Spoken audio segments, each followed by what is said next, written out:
The Mary Celeste has become synonymous with the very idea of a ghost ship. Trying to understand why an experienced captain would do the one thing that really is unthinkable. On December 4th, 1872, a British merchant ship spotted something strange off the coast of Portugal. A vessel drifting aimlessly, sails partially set, no one at the helm. In the 150 years since this great mystery unfolded, the facts have been obscured. When they boarded her, they found a ship in reasonable condition, cargo intact, personal belongings untouched, but every single soul aboard had vanished without a trace. But really, it is uncommon for a ship's crew to have completely vanished. This is the true story of the Mary Celeste, one of maritime history's most baffling mysteries, the ghost ship discovery. The ghost ship discovery. The Dei Gratia was halfway through its voyage from New York to Gibraltar when Captain David Morehouse noticed a ship behaving oddly about 6 miles away. The vessel was yawing erratically, its sails set in a way that suggested no experienced sailor was controlling it. Morehouse recognized the ship immediately. It was the Mary Celeste, and he knew her captain, Benjamin Briggs, personally. They'd dined together in New York just weeks earlier before both ships departed for Europe. Something was clearly wrong. Morehouse dispatched his first mate, Oliver DeVoe, along with 2 crew members to investigate. As their small boat approached, they called out repeatedly. No response came from the deck. When they finally climbed aboard, an eerie silence greeted them. The ship was deserted. The Mary Celeste was a 103-foot brigantine, relatively new and seaworthy. She'd left New York on November 7, 1872, carrying over 1,700 barrels of denatured alcohol, bound for Genoa, Italy. Aboard were Captain Briggs, his wife Sarah, their 2-year-old daughter Sophia, and a crew of 7 experienced sailors. 10 people total, all gone. DeVoe's inspection revealed the ship was still seaworthy, though about 3.5 feet of water sloshed in the hold. This wasn't unusual or dangerous for a vessel of her size. The main halyard was broken, and some sails were missing or damaged. Most peculiar was the ship's single lifeboat, which was gone. The railing where it had been secured showed clear signs of hasty launch. Whatever had happened, the crew had deliberately abandoned ship, taking almost nothing with them. What was found aboard?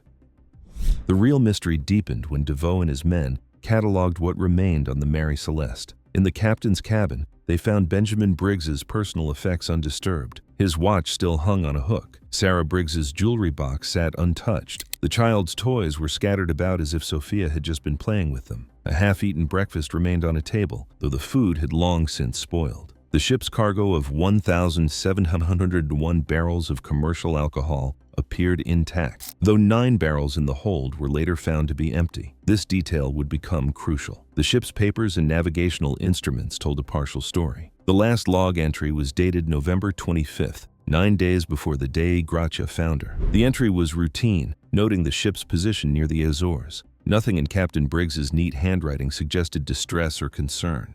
Strangely, the ship's chronometer and sextant were missing, along with the ship's register and other important documents. These were items a captain might grab if abandoning ship, believing he'd need them. The ship's compass, however, remained in place. In the galley, food supplies were plentiful, and fresh water remained in casks. There was no reason to abandon due to starvation or thirst. The crew's quarters held their belongings, their pipes, their spare clothes. Sailors in that era owned little, and what they had was precious to them. No sailor would willingly leave these items unless faced with immediate, terrifying danger. Yet there were no signs of struggle, no blood, no damage suggesting violence or piracy. The cargo was valuable, but untouched. The ship's hull showed no evidence of collision or significant damage that would necessitate immediate evacuation.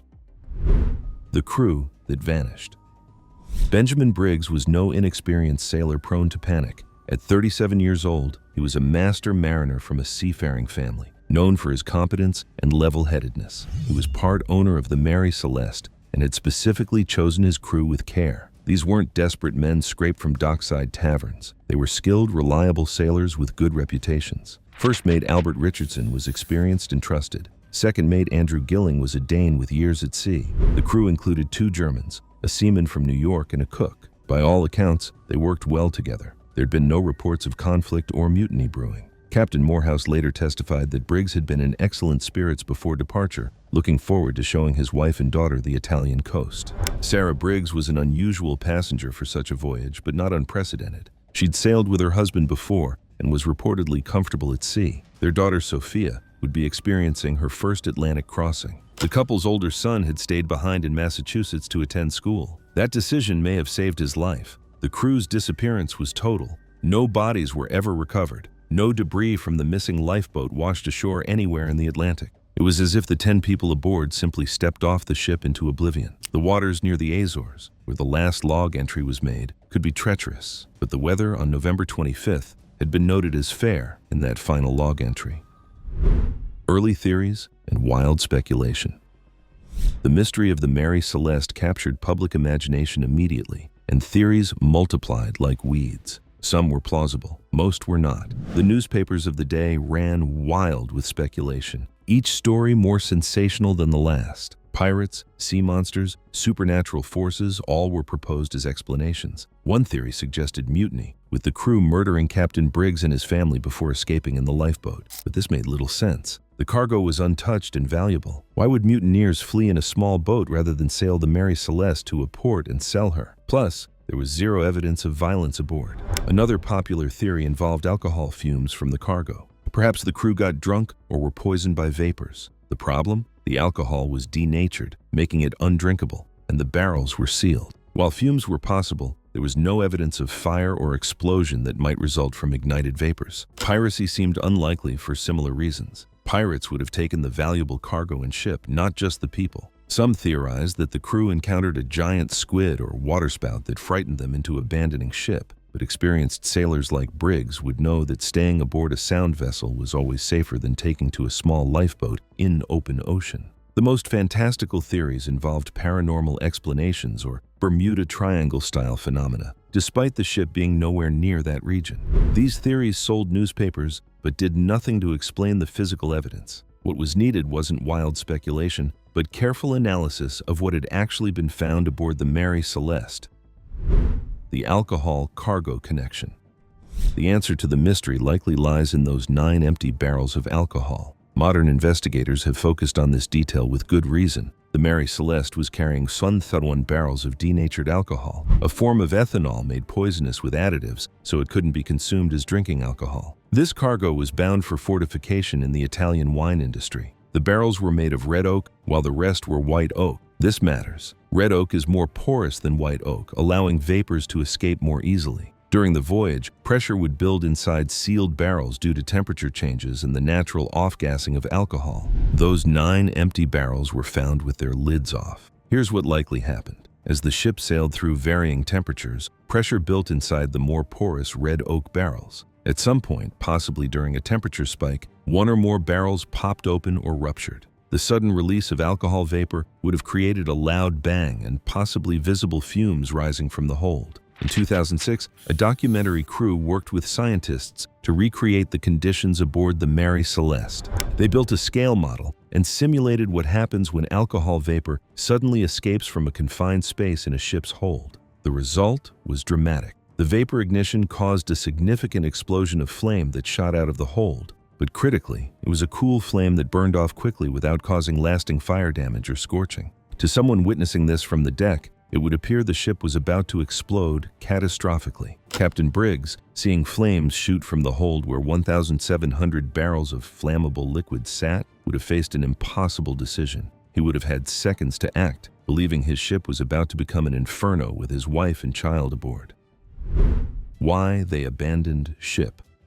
The decision to abandon the Mary Celeste makes sense only in the context of immediate perceived danger. Captain Briggs was too experienced to leave a seaworthy ship under normal circumstances, but if he believed the ship was about to explode, everything changes. The presence of his wife and 2-year-old daughter would have added enormous pressure to act quickly. Imagine the scene: a loud bang from below deck, followed by flames or heavy vapor pouring from the hold. Briggs knows he's sitting atop enough alcohol to fuel a massive fire. He has minutes, maybe seconds, to get his family and crew off the ship before, in his mind, it becomes a death trap. There's no time for careful deliberation or gathering supplies. The missing lifeboat suggests a hasty but organized evacuation. The crew would have launched it quickly, and everyone would have boarded. The missing chronometer, sextant, and ship's papers indicate Briggs grabbed the essentials for navigation, planning to return once the danger passed. They likely tied the lifeboat to the Mary Celeste with a tow line, staying close but at a safe distance,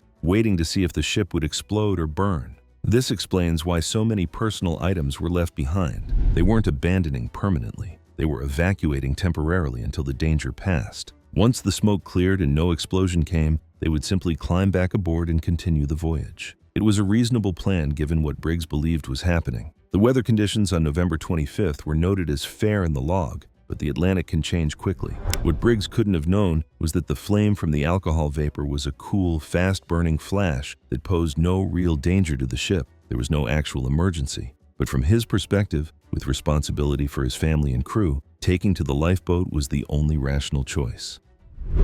What likely happened next? The tragic irony is that the Mary Celeste never actually needed to be abandoned. After the crew evacuated into the lifeboat, they probably waited at a safe distance, watching for fire or explosion. None came. The flash fire from the alcohol vapor burned itself out almost immediately, leaving the ship intact but appearing abandoned. Here's where the most probable scenario turns fatal. While the lifeboat was tethered to the Mary Celeste, the weather conditions changed. The Atlantic near the Azores can shift from calm to dangerous with little warning. A sudden squall or change in wind could have caused the tow line to break. Once separated, a small lifeboat had virtually no chance of catching up to a drifting ship. The Mary Celeste, even with damaged rigging, would have continued moving with wind and current. The lifeboat, heavy with 10 people and sitting low in the water, would have been at the mercy of waves. Rowing against Atlantic currents is nearly impossible. Within hours, the ship would have been out of sight, and the people in the lifeboat would have been alone on the open ocean. Survival time in such circumstances is limited. The lifeboat had little fresh water and limited supplies. Exposure to sun, wind, and salt spray would have taken its toll quickly. The November Atlantic is cold and unforgiving. Without the larger ship's shelter and resources, Captain Briggs, his family, and crew would have lasted days at most. The fact that no wreckage or bodies were ever found isn't surprising. The Atlantic is vast, and a small wooden lifeboat eventually breaks apart or sinks, leaving almost no trace. The Mary Celeste continued her ghost voyage for over a week until the day Gratia found her. The ship that was abandoned to save lives had never been in real danger. The crew died trying to protect themselves from a threat that existed only in that terrible moment of perceived crisis. It's a reminder that sometimes the most rational decision, made with the best intentions and information available, can still lead to tragedy. The mystery of the Mary Celeste isn't about what happened aboard the ship. It's about what happened to those who left it, disappearing forever into the Atlantic that cold November day.